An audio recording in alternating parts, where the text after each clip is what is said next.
I am a big fan of Hindu and I am a big fan of India. Let me start by stating right up front that if I'm elected president, the Indian and Hindu community will have a true friend in the White House that I can guarantee you that I can claim.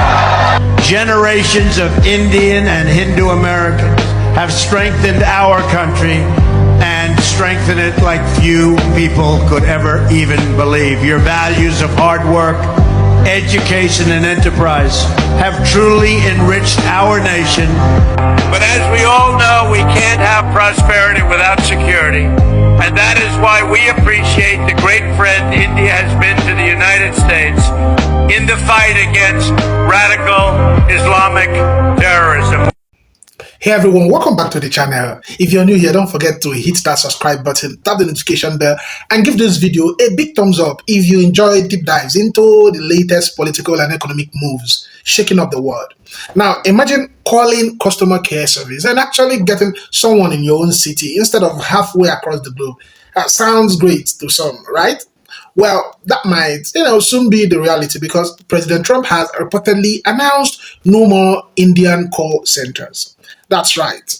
A new policy aims to phase out American companies' reliance on outsourcing call centers job, to India. And folks across the US have a very different feeling about this. So, what's really behind this decision? It's about bringing jobs back home, or is it another headline move that could, backfire on the US economy and strain ties with one of its biggest allies? Let's break it down. So President DJT is considering signing an executive order that will essentially stop American tech companies from outsourcing their work to India. Now, as an unapologetic capitalist, there's one side of me that says, well, that seems to be a little bit of tampering with people's freedoms as far as trade goes. But the human part of me, the deeper aspect of me, the everyday version of me says, finally somebody notices. Here's the thing. If you're going to get some of your programmers out of India, something of that nature, go ahead. But the damn call centers, you know what I mean? I don't want AI. I don't want somebody who doesn't understand what I'm going on about. Can we get Betty from Minneapolis? Can we get Chantel from out of Baltimore? Somebody who's at least just a real human being who can understand what I'm going through and the fact that I do not want to have to call this number 17 more times. That's it. Many of our largest tech companies have reaped the blessings of American freedom while building their factories in China, hiring workers in India, and slashing profits in Ireland. Under President Trump, those days are over. Winning the AI race will demand a new spirit of patriotism and national loyalty in Silicon Valley and long beyond Silicon Valley. For too long, much of our tech industry pursued a radical globalism that left millions of Americans feeling distrustful and betrayed. And you know that. Everybody knows that. Everybody in this room certainly does. Many of our largest tech companies have reaped the blessings of American freedom while building their factories in China, hiring workers in India, and slashing profits in Ireland. You know that. All the while dismissing and even censoring their fellow citizens right here at home. Under President Trump, those days are over. We need U.S. technology companies to be all in for America. We want you to put America first. You have to do that. That's all we ask. That's all we ask. Trump says no more call centers to India. Trump is considering to sign an executive order to stop American tech jobs to outsourcing jobs in India. First, I was like, oh, that's a bit extreme. But no, I'm tired of pressing 2 for English. And then also, it was only 22,000 jobs added in August. Also, unemployment rate is at 4.3%. We haven't seen those numbers since 2017. Let's make America great again. My name is Tiffany. I lost 150 pounds in 2.5 years. And I also report different news topics. Tap in. All right, here's some really interesting breaking news for any Indian call center agent, Indian contact center, and then any USA company using an Indian BPO. As we speak, India's prime minister is sitting down with Vladimir Putin. If you look online, they seem like they have an extremely tight relationship. Donald Trump's not happy about it. So he's slapped India with massive tariffs, 50% on exports, 50% on oil. It's already crushed the rupee. It's sending it to record lows, so it's already having an impact. But here's what gets interesting for the Indian BPO market. I think that those tariffs weren't just about oil. They're kind of a warning shot. If Trump is willing to hammer India on trade, what's going to stop him from going after the Indian call center BPOs next? He's already talked about this, and especially in his first run for president in 2016. Outsourcing is one of India's biggest exports to the United States. And things can get really sticky really, really fast if these tariffs go into place on the BPO sector for call centers, and also if there's penalties for USA companies for using Indian BPOs. So if your business relies on Indian BPOs, you might want to start paying attention to what's happening globally. What looks like maybe a small trade fight today could turn into a direct hit on your call center strategy or customer experience tomorrow. I think this, especially with other kind of safer markets that have relatively the same price structure in the Philippines, in Egypt, in South Africa. So this could have a real impact. We'll see what happens. Again, this is just my opinion, but things look like they might be kind of steamrolling towards this way a little bit more than what I would have thought even a week ago. All right, here's some breaking news and potentially massive news for anyone who is offshoring their contact centers to, say, the Philippines or India or South Africa, right? The BPO industry and kind of the contact center industry in general. Two senators, bipartisan, Senator from Arizona, Senator Gallego, and from West Virginia, Senator Justice, just introduced the Keep Call Centers in America Act. And again, if you're in the BPO world, this could be a real turning point if this thing gets momentum. So here's what this bill says. If you offshore contact center work or hire a partner like a BPO, offshore, you now have to give 120 days notice to the Secretary of Labor that you're offshoring, right? Your company then will get added to a public offshoring kind of shame list, I guess, kind of what it sounds like, for 5 years. If you skip that notice and just pretend it doesn't exist, you'll get a $10,000 a day per day fine, right? So you need to be on the list if you're doing this. Once you're on that list, though, you lose access to all federal grants and all federally backed loans. And that's a huge deal, right? Because, 75% of all commercial loans in the United States are backed by the federal government. They have some type of federal government guarantee. Those would all be gone to these companies that are doing the offshoring. So that's massive, right?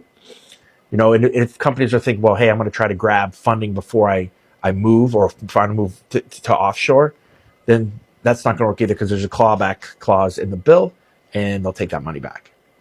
There's kind of a transparency piece to this too. So every single call, outbound or inbound, must now begin with the disclosure of agent location, right? Where they are, and also if it's AI or not. If that agent isn't in the United States, the caller must be offered to be able to transfer to someone who is in the States. So that's there in some states, but now it will become kind of a federal rule. Again, the same as we're talking about here with the offshore goes for AI too, right? Bots have to identify themselves. They have to and you have to have the option to then speak to a USA human. Annual certification of the FCC is now required. If you falsify your offshoring status, that will be an FTC violation. So this thing has some real teeth. And if this goes through, will I think really upend the offshoring deal. The other thing that I think what this will do is this will be a massive driver of onshoring of customer service jobs. But at the same time, because that expense is up, it's going to accelerate AI adoption across the industry, especially here in the States. So that's kind of where I feel like these kind of AI powered BPOs, like here at Expedia, this would be a godsend for us, right? Because we can help companies with their AI, but also have the USA agents and be in full compliance with everything. And also, we're going to get a heads up now on any type of federal contact center programs. So, this is just, I think, more than just compliance. It would be a total reshaping of how customer support gets done in America. I'm still skeptical if this thing gets through in kind of the form that it's in, but hats off to the two senators. This is a great start for at least looking at kind of that, bringing the contact center jobs, bringing customer service, and then really jump starting AI here in the States. Now, you can hate Trump, love Trump. You can be Democrat or Republican.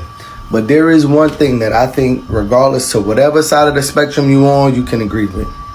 These Indian call centers. Yes, he done said that he's gonna make it so that we don't have to keep having these companies using these Indian call centers. So now, when you press one for English, it's actually going to be somebody that speaks English that comes on the line. You know what I'm saying? Like, I ain't gonna hold you, yo. They be wilding. But the way that the call centers, they staffing agencies, then you add in what they doing on these in the trucking industry, they're really messing up. They're really messing things up for Americans, and we about tired of it. So whether you like Trump or hate Trump, you gotta agree with him on this one, or at least gotta have some say. Who tired of the Indian call centers? That's all I want to know. Let me know in the comments. Follow me for more. Trump's interaction with Indian reporters is exactly why call center jobs need to be brought back to the U.S. Full stop. Say about the Bangladesh issue, because we saw, and it is evident that how the deep state of United States was involved to regime change during the Biden administration. It was so bad that Trump just went ahead and said, I don't understand a word he's saying. You're gonna have to go louder. Mr. President, people in India would be welcoming your decision to extradite Thakur Rana to... I can't understand a word he's saying. And what makes it even worse is I'm Indian and I don't even understand what they're saying. And this is exactly why call center jobs need to be brought back to the U.S. There's no reason that when my DirecTV goes out, I have to dial a 1-800 number and I get connected to someone that speaks Gujarati. I gotta pick up the phone and be like, "Hey, mere bhai, maru dish network nati chaltu chhe, mane help kar." And then they can't even help me. They set up a technician appointment for someone to come out here to fix the shit, but they're doing it from India. Donald Trump, bring back call center jobs to the U.S. before I crash out. India's Prime Minister Modi is not returning Donald Trump's phone calls. Donald Trump has attempted to call Modi 4 times, begging Modi, or as Donald Trump says, begging like a dog for Modi to pick up to try to make some sort of deal or arrangement, or that Donald Trump can try to save face after pushing India to form stronger alliances with China and elsewhere and to move away from the U.S. But Modi is not picking up the phone. I think this is an important lesson in how you have to treat Donald Trump. You can just say no to this guy and walk away, and Prime Minister Modi is showing how you do that. This is from the Telegraph right here. Talks about how Modi is ignoring Donald Trump's call. So the United States has tariffed India basically 50%. They started with the 10%, then added another 15%, and then Donald Trump added another 25% a few weeks ago. And then India said, you know what, F you, basically. That's how you're going to treat us. If you're going to humiliate us, we're not going to be dealing with you anymore. India is also pissed that Donald Trump continues to try to take credit for brokering a ceasefire between India and Pakistan after the terrorist attacks in the Kashmir region. And India's like, you had nothing to do with that at all. Stop trying to take credit, because that's an infringement on our sovereignty. Donald, you had nothing to do with it. J.D. Vance tried to reach out to us and try to say, we're warning you, Pakistan's going to be attacking you. We didn't take J.D. Vance's phone call. So stop saying you brokered a peace deal. This is a major issue with India. And you know now for 3+ months, maybe even longer, we've been covering this on the Midas Touch Network. When everyone said, the United States and India is going to do a trade deal, I said, no, they're not. And people were like, yes, they are. Trump says. I go, don't give me Trump says. Can we look at what's happening at a geopolitical level? And can you listen to what India's foreign minister is saying? Can you listen to what Modi's saying? Can you listen to what all the high-ranking officials in India are saying? And can you also see that they're super pissed at what they perceive as Pakistan buying influence into the United States by buying into the crypto venture of Donald Trump's family? For decades, India has been the world's call center capital, handling everything from tech support to credit card inquiries. American companies outsourced, to India because of lower labor costs, 24-hour service, and a highly skilled English-speaking workforce. But now Trump's administration is pushing a America First job at home approach, arguing that outsourcing has cost Americans millions of entry level position. According to the president, this move is about taking back our own service industries and giving Americans their fair shot. Okay, now reactions, well, they are all over the places. Now, some Americans are cheering it on, right? They see it as a long overdue shift, one that could create customer service and tech support jobs here at home, right? For those struggling in small towns or rural areas, this policy sounds like hope. Finally, some say our jobs aren't being shipped overseas. But others aren't so convinced. Critics argue that forcing companies to relocate call centers back to the US could mean higher costs, and those costs don't just vanish. They might come back in the form of more expensive products, longer wait time, or reduced profits for US businesses. Now, some experts even wonder this could push companies towards automation and AI call booths, meaning fewer human jobs overall, not more. So, why might Trump really be doing this? There are a few possible angles. One, political optics. It's an easy way, probably an easy way to show he's fighting for American workers, especially heading into another election cycle, or, Now, trade leverage. The US may be pressuring India ahead of upcoming trade negotiations. Now, national security. There's a growing narrative about protecting American data from being handled overseas. Each of those reasons makes some sense, right? But each also comes with major implications. Economically, the short-term effect could be a boost in domestic employment within the service industry, but possibly at a higher cost of business, or at a higher cost, to businesses. In the long term, economies are divided. Some say it could strengthen local economies. Others say it could weaken American competitiveness in global markets. Now, remember, outsourcing isn't just about saving money. It's also about efficiency and scale. Now, many small businesses rely on cheaper overseas operations to stay afloat. If those costs rise, some might shut down entirely. And then there's this diplomatic angle. India's call center industry employs millions, many of whom serve American companies. Now, these moves could be seen in New Delhi as a slap in the face, especially given that India has long been one of America's strongest allies in Asia. Now, analysts suggest this could strain relations, just as the US needs India as a counterbalance to China's growing influence. Now, if India feel economically slighted, cooperation or defense or trade, could cool off quickly. Now, so while some Americans celebrate the return of jobs, others warn that this could be a case of winning the battle but losing the war. Will the policy truly help American workers, or will it just make things more expensive for everyone? Only time will tell. But what do you think? You all tell me. Should the US cut ties with Indian call centers to bring jobs back to America? Or is this a risky move that could hurt both economies and strain a key alliance? Now, drop your thoughts on the comment section below. I'd love to hear your take on this one. And as always, don't forget to like this video, share the video, and subscribe for more commentaries on the stories shaping our world. And until next time, stay informed and stay thoughtful. Credit belongs to original creators. I'll see you guys on my next video.